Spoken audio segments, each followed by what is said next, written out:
You really feel that you're addicted. So முதலாவது பார்த்தீங்க அப்படின்னா, ஒரே ஒரு மாதம் ஃபேஸ்புக்கில் நான் ரொம்ப டைம் ஸ்பெண்ட் பண்ணுறேன்னா, ஒரு மாதம் நான் என்ன பண்ணணும், ஃபேஸ்புக்கை விட்டு கம்ப்ளீட்டாக வெளியே வரணும்.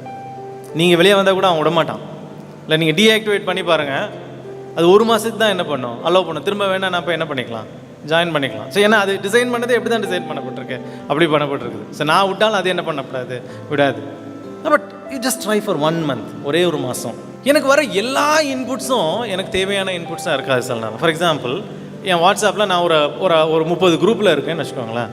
இந்த 30 குரூப்பும் எனக்கு தேவையான குரூப்பாக இருக்காது. இல்லை, மேபி ஒரு 4-5 குரூப் எனக்கு தேவையான குரூப்பாக இருக்கும். மீதி 20 குரூப் எனக்கு எப்படிப்பட்ட குரூப்பாக இருக்கும், தேவையில்லாத குரூப்பாக இருக்கும். இந்த குரூப்லேருந்து வர எல்லா மெசேஜையும் பார்த்து இதை உட்காந்து நான் நோண்டிகிட்டு இருந்தேன் அப்படின்னா என் டைமை நான் என்ன பண்ணிடுவேன், நிச்சயமாக வேஸ்ட் பண்ணிடுவேன். சில நேரம் இதில் வர்ற கண்டென்ட் கூட என்ன பண்ணும், நம்மளை வேறு சோதனைக்கு நீடாய் இழுத்து சொல்லும். அதில் வர ஃபோட்டோஸ், அதில் வர வீடியோஸ், இல்லை தேவையில்லாத ஆப்லேருந்து, தேவையில்லாத வாட்ஸ்அப் குரூப்லேருந்து கட்டாயம் நான் என்ன பண்ணிடுறோம், வெளியே வந்துடலாம். ஸோ இதனால் நமக்கு எந்த ஒரு குறையும் என்ன பண்ண போகிறதில்ல,